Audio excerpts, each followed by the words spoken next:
Kepulauan di Papua atau Provinsi Irian Jaya telah memiliki sejumlah jembatan yang melintas di atas lautan.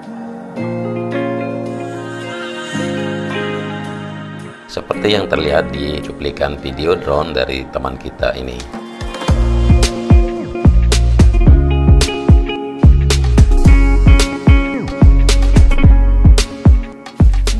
Dan Nusa Tenggara Barat tidak mau kalah dengan pembangunan jembatan di atas lautan.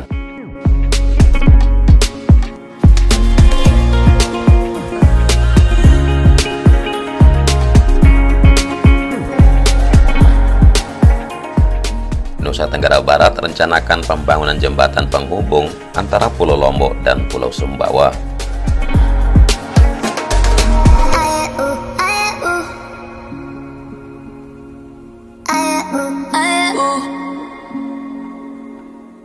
Pemerintah Kabupaten Sumbawa Barat bersama investor asal Korea Selatan menggagas rencana pembangunan jembatan terpanjang di Indonesia yang menghubungkan Pulau Lombok dan Pulau Sumbawa.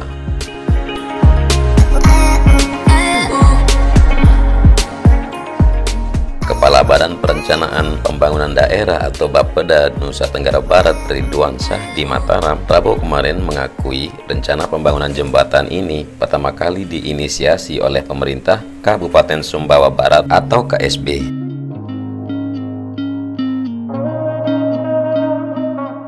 Ridwan Syah mengatakan pembangunan jembatan ini direncanakan akan terbentang sepanjang 20 km atau 20.000 meter di atas laut melewati Selat Alas.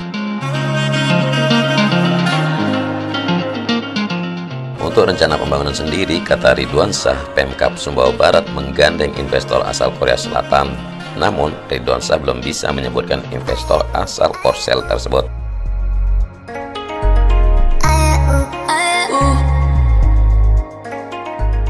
Ia menjelaskan saat ini rencana pembangunan jembatan ini sudah masuk tahap studi kelayakan atau feasibility study, yang mana studi kelayakannya sudah dimulai sejak bulan April 2018 dan baru diperkirakan selesai pada bulan ini.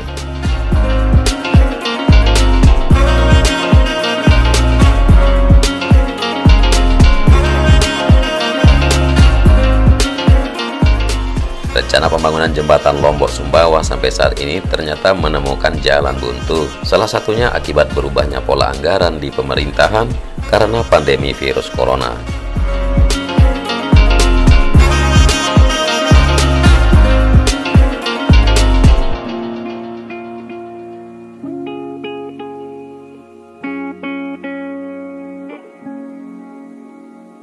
Kendati demikian, pengerjaan mega proyek ini tetap diproyeksikan dapat mulai pada masa kepemimpinan Dr. Haji Zulkifli Mansah SE dan Dr. Hajah Siti Rohmi Jalilah sebagai Gubernur dan Wakil Gubernur Nusa Tenggara Barat saat ini. Asisten 2 Bidang Ekonomi dan Pembangunan Insinyur Haji Ridwan Syah menerangkan, untuk pengerjaan jembatan Lombok Sumbawa memang telah dilakukan pra-feasibility study atau FS atau uji kelayakan. Bahkan pemerintah Kabupaten Sumbawa Barat juga telah mengajukan permohonan kepada Gubernur Nusa Tenggara Barat untuk pembiayaan uji kelayakan lanjutan dari APBD Provinsi.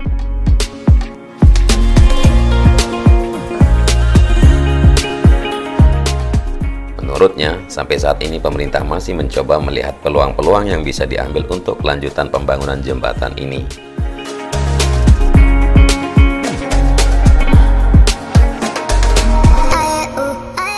Untuk penganggaran proyek tersebut memang cukup sulit, mengingat dari hasil pra-feasibility study yang dilakukan konsultan dari Korea, biaya konstruksi jembatan ini mencapai 850 miliar sampai 1 triliun per kilometer.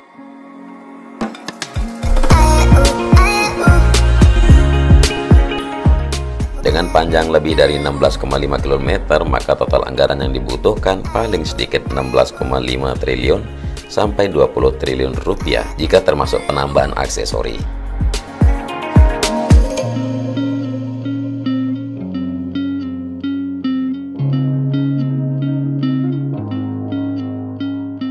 Keberadaan jembatan tersebut dinilai cukup penting untuk mendukung perkembangan pembangunan di Lombok dan Sumbawa. Salah satunya untuk mendukung keberadaan industri smelter dan turunannya di KSB sehingga realisasi jembatan tersebut menjadi penting untuk diperhatikan.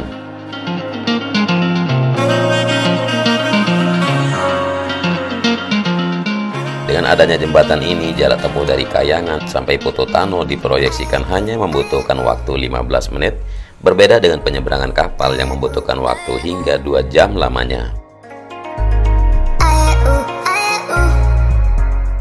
Sebelumnya, Kepala Bapeda Nusa Tenggara Barat Haji Amri Rakman menerangkan anggaran feasibility study untuk proyek ini memang belum bisa disiapkan. Di anggaran perubahan juga belum, anggaran untuk penanganan COVID saja yang ada sekarang, jelas beliau.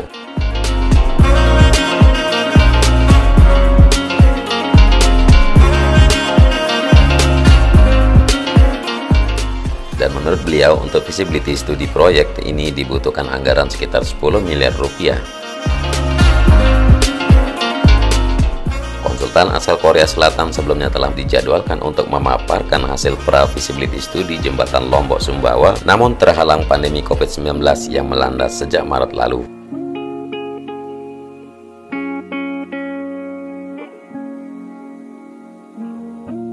Untuk tahapannya, proyek ini harus melewati proses feasibility study yang direncanakan akan menggandeng konsultan asal Korea Selatan yang telah melakukan pra-feasibility study sebelumnya.